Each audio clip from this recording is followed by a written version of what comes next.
I used to believe my life was a perfectly curated picture, framed by a loving husband, a beautiful home, and a future as bright as the morning sun. My name is Clara, and for 10 years I lived in a comfortable delusion, married to Arthur, a man I thought I knew inside and out. He was charming, ambitious, and utterly devoted, or so I believed. Our 2-story house in the quiet suburbs of Willow Creek was our sanctuary, a place where we built our dreams, brick by brick. Arthur, a regional sales director, was often away on business, leaving me, a freelance graphic designer, to manage our peaceful home. He always said our life was built on honesty, a foundation as solid as the ground beneath us. But foundations can crack, and sometimes the truth is buried right next door, hidden behind a 12-foot iron fence. That fence was a constant, imposing presence in our lives, a stark barrier between our manicured lawn and the wilder, less tended yard of our neighbor, Ilara Vance. Ilara was a single mother, a quiet woman who kept to herself, raising her son Leo alone. Arthur had built that fence 8 years ago, shortly after Ilara moved in. He'd insisted it was for our privacy, for our protection, claiming Ilara was erratic, even dangerous. "She has issues, Clara," he'd said, his voice firm, leaving no room for argument. "It's better if we keep our distance." I rarely saw Ilara, maybe a handful of times over the years, usually through the gaps in the iron, a fleeting glimpse of a woman I was told to fear. We never spoke, never exchanged more than a nod. I trusted Arthur. Why wouldn't I? He was my husband, my protector. Then, the rain came, not just a drizzle, but a relentless downpour that mirrored the storm brewing inside me. Ilara Vance died suddenly, unexpectedly, leaving behind a son and a legacy of whispers. On that Tuesday morning, as the sky wept over Willow Creek Cemetery, I found myself standing alone by a cheap pine casket, the only mourner for a woman I barely knew. No flowers, no minister, just the somber sounds of rain and the quiet efficiency of the cemetery workers. The air hung heavy with the scent of wet earth and decaying leaves, a chill seeping into my bones despite the warmth of my wool coat. And then, a woman in an expensive charcoal suit approached me, her silver hair slick with rain, her eyes holding a weary wisdom. Her presence was a sharp contrast to the desolate scene, a beacon of purpose in the gray morning. "Ms. Hayes?" she asked, extending a hand. Her voice was low, resonant, cutting through the drumming rain. "I'm Eleanor Reed, attorney for Ilara Vance's estate." I shook her hand, my mind a jumble of confusion. Her grip was firm, professional. "I don't understand," I stammered, the rain plastering strands of hair to my face. A shiver ran down my spine, not entirely from the cold. I didn't even know her. Eleanor's gaze was steady, unwavering, as if she could see the turmoil churning beneath my polite facade. "She left this for you." She pulled a thick manila envelope from her jacket, the paper crinkling softly. My name was handwritten across the front in a delicate, looping script, a stark contrast to the starkness of the moment. "Ilara asked me to deliver it personally after her passing. She said you'd understand once you read it. Don't wait too long." With that, she turned and walked away, her footsteps barely disturbing the wet gravel, leaving me clutching an envelope that suddenly felt impossibly heavy, as if it held not just paper, but the weight of a hidden world. The rain continued to fall, washing over me, but I barely felt it, my focus entirely on the mysterious package in my hand. I should have opened it in the car, right there in the rain-soaked cemetery. The thought flickered, a brief, urgent impulse, but a primal fear held me back, a chilling premonition that once I broke the seal, my carefully constructed life would shatter into a million pieces. The envelope felt like a Pandora's box, and I wasn't ready to face whatever lay inside. I drove home in a daze, the envelope burning a hole in my passenger seat, its presence a constant, unsettling thrum against my thigh. The familiar streets of Willow Creek seemed alien, the houses blurring into an indistinguishable line, as if I were seeing them through a distorted lens. That night, alone in our quiet kitchen, with Arthur away on one of his frequent business trips, I finally found the courage. The house was dark, save for the single lamp illuminating the kitchen island, casting long, dancing shadows that seemed to mock my solitude. The silence of the house was oppressive, broken only by the rhythmic tick of the wall clock and the distant whisper of the lingering rain. My hands trembled as I opened the envelope, the paper tearing with a soft, almost mournful sound. Inside, I found 9 handwritten pages, a stack of official-looking documents, and a small sealed envelope labeled DNA test results. My breath hitched, a sharp, involuntary gasp. The air in the kitchen suddenly felt thin, suffocating. I unfolded the first page, the paper rustling softly in the silence, a sound that seemed amplified in the stillness. "Dear Clara," it began. The elegant script was surprisingly legible, each letter carefully formed. "If you're reading this, I'm gone. I'm sorry you have to learn the truth like this, but there's no one else I can trust." My eyes scanned the likes, then froze, a cold dread spreading through me. 10 years ago, I met your husband. We fell in love. I read that line 3 times, the words blurring and reforming, a cruel mirage, each repetition twisting the knife deeper. The comfortable delusion of my marriage began to unravel, thread by painful thread. When I told him I was pregnant, everything changed. He vanished for 3 months, wouldn't answer calls, blocked my number. Then, I saw the wedding announcement. Arthur Hayes married Clara Sterling. 3 months after I told him about the baby. The world tilted, a dizzying, disorienting sensation. The kitchen, the house, my entire life, spun out of control. A fragile edifice collapsing around me. I set the letter down, my hands shaking so violently, I feared I would tear the delicate paper. I counted to 10, then 20, trying to steady my racing heart, to regain some semblance of control over the chaotic storm raging within me. The scent of old paper and faint lavender, perhaps from Alara's hand cream, filled my nostrils, a strange, intimate detail in this moment of profound betrayal. Then I picked it back up, compelled to know the rest. I gave birth alone, named him Leo. He was born without speech, selective mutism. The doctors say he communicates through crayon drawings and bracelets he weaves from colored thread. 36 of them so far. 1 for every birthday I'll never have. 36! Ilara had been 35 when she died. The math was a punch to the gut, a stark reminder of the life she had lived, and the one she had lost. When Leo was 4 months old, Arthur showed up at my door, not to apologize, not to meet his son, but to tell me his wife, you, could never know, that he'd pay me to stay quiet. My stomach clenched, a knot of nausea tightening in my gut. The image of Arthur, charming and persuasive, offering money to silence the mother of his child, was a grotesque distortion of the man I thought I knew. I told him to leave. 2 weeks later, I heard construction sounds. Your husband was building a fence, 12 feet high, iron bars, so you'd never see his son's face. The kitchen went silent, save for the rain whispering against the window pane, a mournful accompaniment to the shattering of my world. I remembered asking Arthur about that fence, his dismissive wave of the hand, his calm, reassuring tone. He'd said it was for privacy, for protection.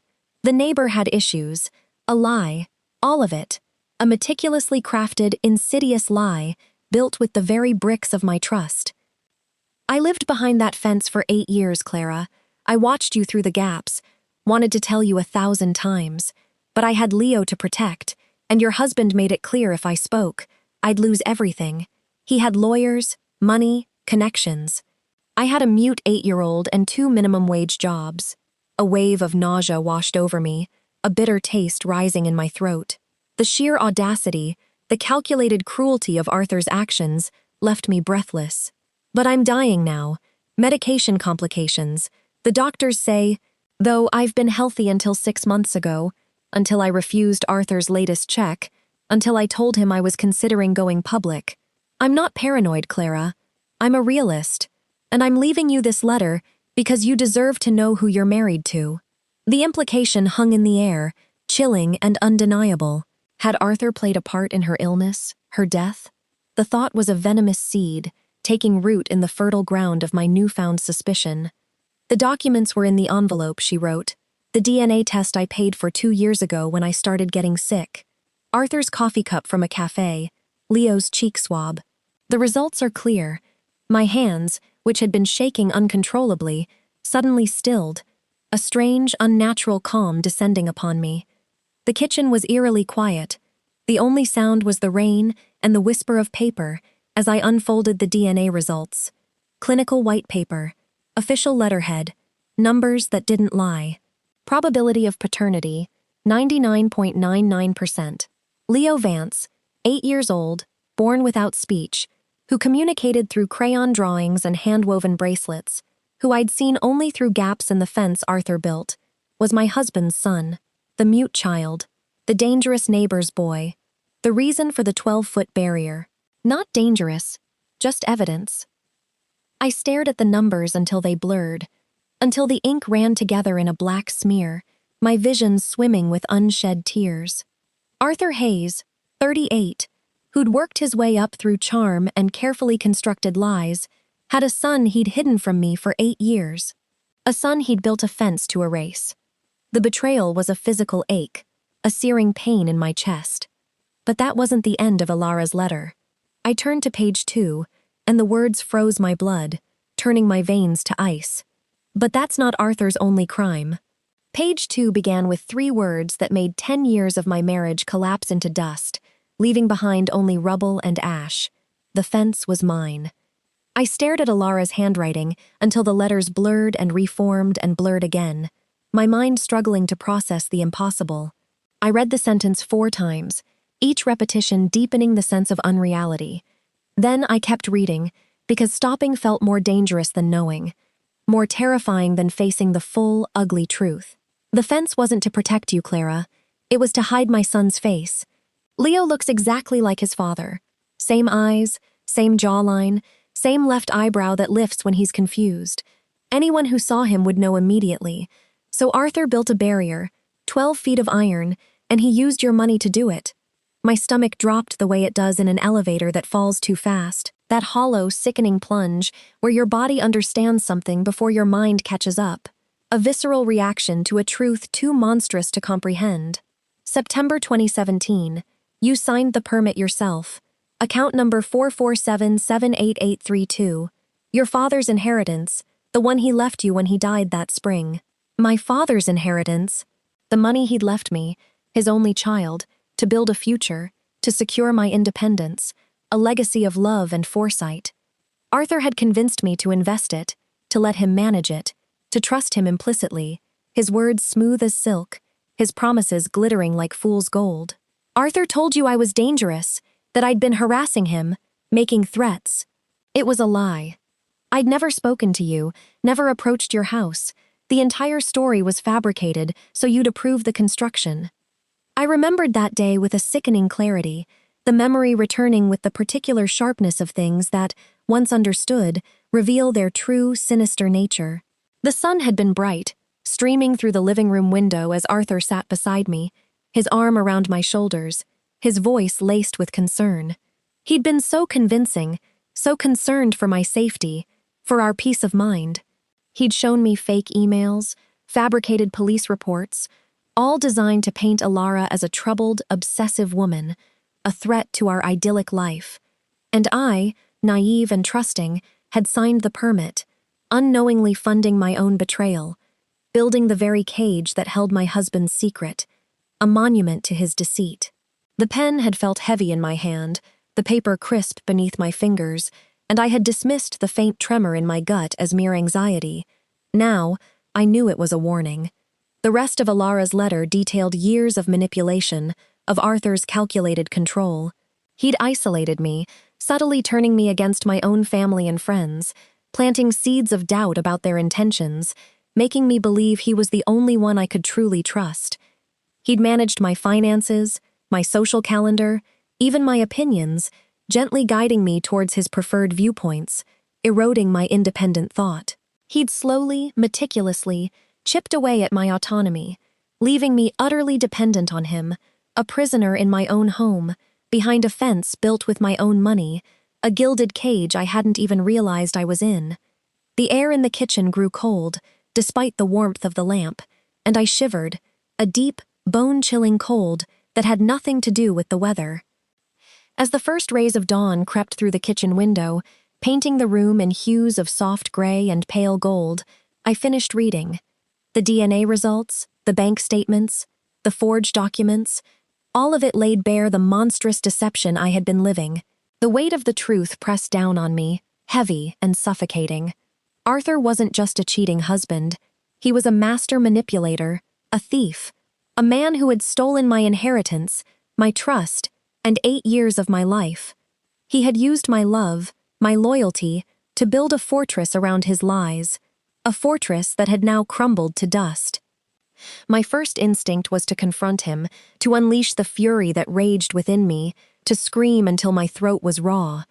But Alara's letter had also contained a warning, a final act of protection. Arthur is dangerous, Clara. He will do anything to protect his secrets. Be smart. Be careful. Her words echoed in my mind, a sober counterpoint to my rage. I needed proof, undeniable evidence that would expose him for the monster he was. I needed to protect Leo, the innocent child caught in the crossfire of his father's deceit. A child I now felt an inexplicable, fierce connection to. I called my sister Sarah first. She was a lawyer, sharp and pragmatic, with a clear head and an unwavering moral compass, and the only person I knew I could trust implicitly. Her voice, when she answered, was laced with concern, a slight tremor betraying her usual composure. "Clara? Are you all right? You sound different." I took a deep breath, the words tumbling out in a rush, a torrent of betrayal and disbelief, punctuated by ragged gasps. Sarah listened, silent and unwavering, her steady presence a lifeline in my swirling chaos, until I finished. The silence on the other end of the line stretched, heavy with unspoken shock. "Stay calm, Clara," she said, her voice firm, cutting through my panic like a surgeon's scalpel. "Don't say anything to Arthur. Don't let him know you know. Pack a bag, just the essentials. Bring all the documents. I'm coming to get you." The certainty in her voice was a balm, a promise of action. Within hours, Sarah was at my door, her face a mask of grim determination, her eyes reflecting a profound sadness mixed with steely resolve. She hugged me tight, a silent acknowledgement of the earthquake that had just shattered my world, her embrace a physical anchor in my emotional storm. We left the house that day, not as a retreat, but as a strategic withdrawal, a tactical retreat, from a battlefield I hadn't even known I was on. I carried the envelope, my new reality, in my trembling hands, its weight a constant reminder of the truth. Sarah drove us to her apartment, a safe haven where we could plan our next move, the quiet hum of her car a stark contrast to the roar of betrayal in my ears. The next few days were a blur of legal consultations, police reports, and the slow, painful unraveling of my life. Sarah introduced me to Detective Miller, a no-nonsense woman with kind eyes and a steely resolve, her handshake firm and reassuring. Miller listened patiently as I recounted Alara's story, her gaze unwavering, her expression hardening with each piece of evidence I presented. The DNA results, the bank statements, the forged permits. She took meticulous notes, her pen scratching softly on the pad. "This is big, Clara," she said, her voice low, a serious undertone. "This isn't just about infidelity. This is fraud, embezzlement, and potentially something far more sinister." The implication hung in the air, a chilling premonition of further darkness. The police investigation began quietly, meticulously, a silent, unseen force working behind the scenes. They started by tracing the money from my inheritance, discovering a complex web of shell corporations and offshore accounts Arthur had used to funnel my funds, not just for the fence, but for a lavish lifestyle he'd been secretly funding. He'd bought a luxury apartment in the city, a high-end sports car, and invested in a series of failed ventures, all with my money, all while maintaining the facade of a devoted husband and a modest life. The fence was just the tip of the iceberg, a visible monument to his deceit, a cruel joke played at my expense. While the police built their case, Sarah and I focused on Leo. We learned that Alara had left a will, designating me as Leo's guardian, a final act of trust and defiance against Arthur, a legacy of love and hope. It was a daunting responsibility, a sudden shift in my life's trajectory, but one I embraced with fierce determination, a sense of purpose I hadn't felt in years. Leo was a quiet, sensitive boy, his eyes holding a profound sadness that mirrored his mother's, a silent plea for understanding. He communicated through his drawings, vibrant, expressive images that spoke volumes, each stroke of crayon a word unspoken. In one, a small boy stood behind a tall, dark fence, watching a woman with long hair in a bright, sunny garden. It was me. He had been watching me, just as Alara had said, a silent witness to the life I thought was mine. The day Arthur returned from his business trip was a tense, agonizing wait, each ticking second stretching into an eternity. The police had advised me to act normal, to give no indication that I knew, to maintain the illusion until the trap was sprung. I prepared dinner, my hands shaking as I chopped vegetables, the knife clattering against the cutting board, my mind replaying Alara's words, Arthur's lies, a constant, tormenting loop.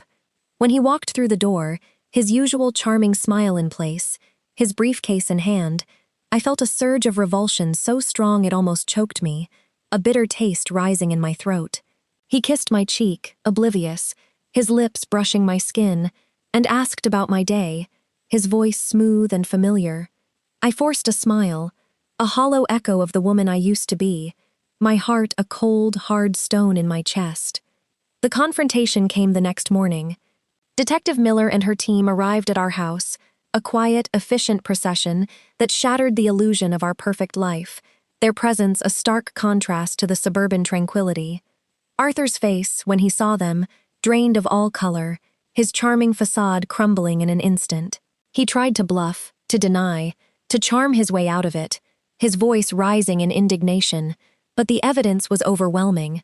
The DNA results, the bank records, the forged documents, my unwavering testimony, and now, the police had even found a hidden camera Alara had installed, capturing Arthur's visits, his threats, his cold, calculated cruelty, a silent witness to his depravity.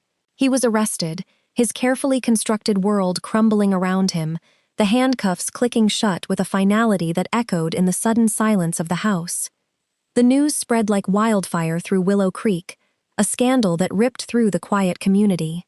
The perfect couple, the respected businessman, the quiet neighbor, all shattered by a scandal that rocked the foundations of our seemingly idyllic community. Friends and acquaintances looked at me with a mixture of pity and disbelief, their whispers following me, struggling to reconcile the Arthur they knew with the monster he truly was. I, too, struggled. The man I had loved, the man I had married, was a stranger, a chameleon who had worn a mask of devotion for 10 years, a master of deception. The legal battle was long and arduous, a grueling marathon of depositions and court appearances. Arthur, despite the overwhelming evidence, fought back, hiring the most expensive lawyers, spinning elaborate tales of Alara's instability, of my supposed mental breakdown, attempting to discredit us both. But the truth, like sunlight, always finds the gaps, always pierces through the darkest clouds. Alara's meticulous records, her hidden camera, and my unwavering testimony, supported by Sarah's legal expertise and Detective Miller's thorough investigation, proved to be an impenetrable fortress. The most difficult part was the public revelation of Leo. The media, hungry for scandal, descended upon us, eager to sensationalize the story of the secret son, the hidden life, the tragic circumstances. I shielded Leo as best I could, protecting him from the prying eyes and cruel whispers, from the relentless glare of the cameras. He was a fragile soul, still reeling from the loss of his mother, now thrust into the harsh glare of public scrutiny, a child forced to bear the weight of his father's sins. During the trial, Arthur's true character was laid bare for the world to see, a chilling portrait of a man devoid of conscience. He was a narcissist, a sociopath, devoid of empathy, driven by greed and a pathological need for control, his carefully constructed facade utterly shattered. His defense crumbled under the weight of the truth, his lies exposed for all to see. He was convicted of fraud, embezzlement, and child endangerment, receiving a lengthy prison sentence that would ensure he could never hurt anyone again, a measure of justice for Alara and for Leo.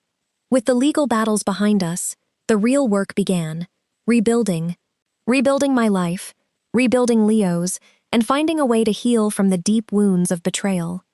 I sold the house, the symbol of my shattered dreams, the place where so many lies had been told, and bought a smaller, cozier home in a different neighborhood, a place where Leo and I could start fresh, a sanctuary of our own.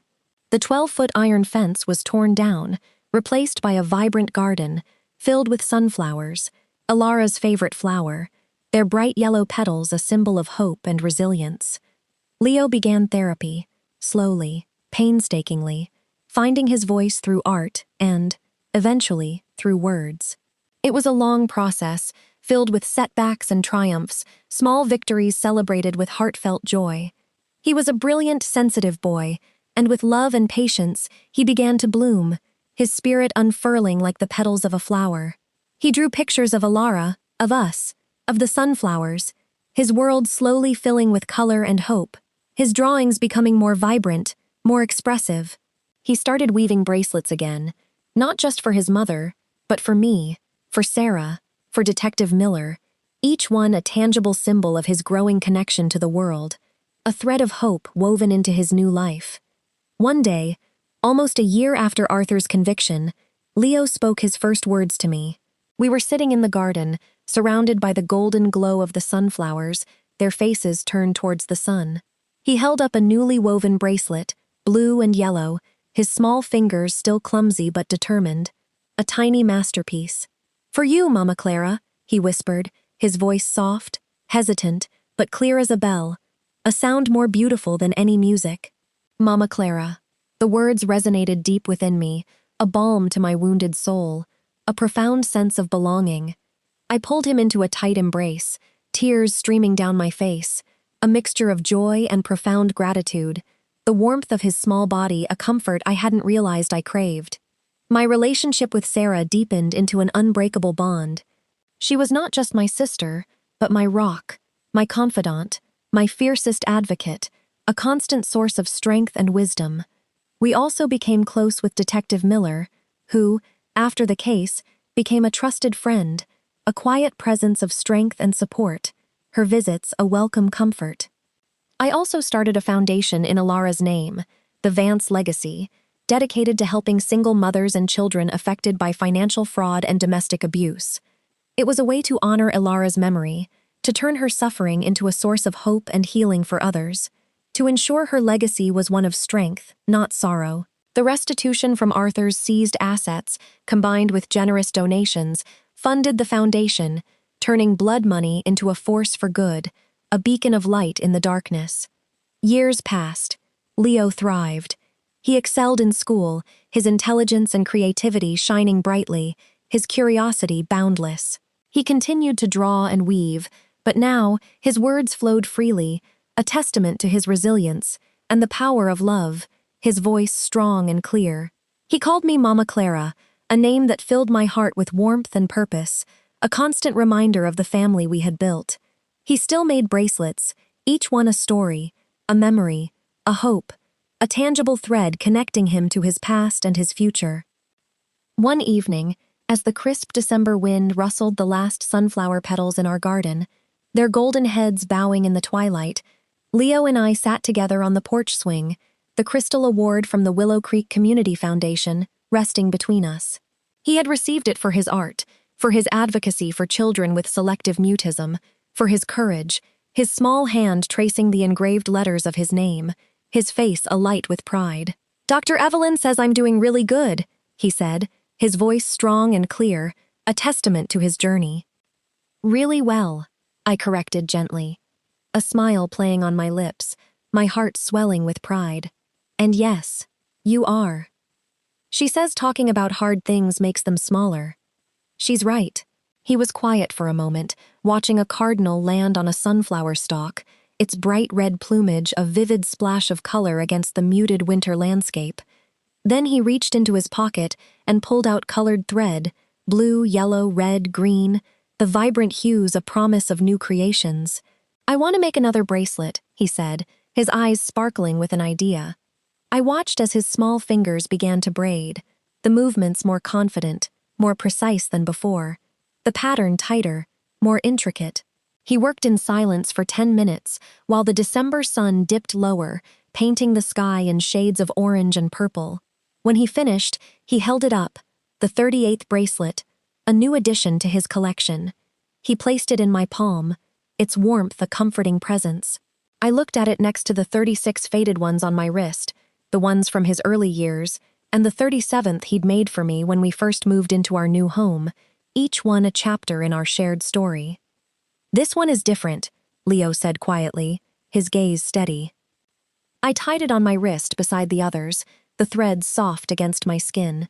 "How is it different?" "The old ones are for remembering," he said, his eyes meeting mine, a profound understanding in their depths. "This one is for now. Now, not the past, not the grief we'd survived, or the monsters we'd defeated. Now, the garden, the family, the words he spoke freely, the laughter that filled our home, the future we were building from ashes and sunflower seeds, a future filled with light and hope." The Vance Legacy Foundation had helped another family this week, I told him, a quiet triumph. That's 112 families since we started. Sarah ran the foundation, turning tragedy into triumph, healing wounds, one family at a time, a testament to Alara's enduring spirit. "Mama's helping people even though she's gone," Leo said, a wistful smile on his face, a touch of sadness mingling with pride. "Yes, baby, she is." The last sunflower of the season bent in the December wind, petals golden against the twilight, a resilient sentinel. Leo's hand fit perfectly in mine, now bigger than it was, stronger, a symbol of his growth. "Ready to go inside?" I asked, my voice soft. He nodded, but first, he looked back at the garden one more time, at the space where a 12-foot fence had once imprisoned us, at the sunflowers that grew there now, drinking in the light, their faces turned towards the setting sun. "Some fences are built to keep truth out," I said quietly, squeezing his hand, the words a gentle echo of Alara's letter. "But truth, like sunlight, always finds the gap. And to you, listening to my story, remember this. The people closest to you can sometimes be the ones hiding the darkest secrets. Don't make my mistake of ignoring the warnings. The signs were there, the fence, the isolation, the control, disguised as protection. I dismissed them because I wanted to believe in the life I thought I had, in the perfect picture I had curated. If I could go back, I would listen to my instincts, trust my gut, and ask the hard questions before it was too late. When you face family betrayal, it feels like your world is built on lies, a foundation of sand. But that family betrayal also reveals who you truly are. Stronger than you knew, more resilient than you ever imagined. Truth will always find the light, and justice will come. I believe I was put through this to show me what real family looks like. It's not always blood. Sometimes strangers become family when your family becomes strangers. That's the revenge worth taking. Not hatred, but healing. Not destruction, but building something beautiful from the ashes of betrayal. A garden of sunflowers where a fence once stood. This story is a work of fiction. Any resemblance to real people, events, or places is purely coincidental.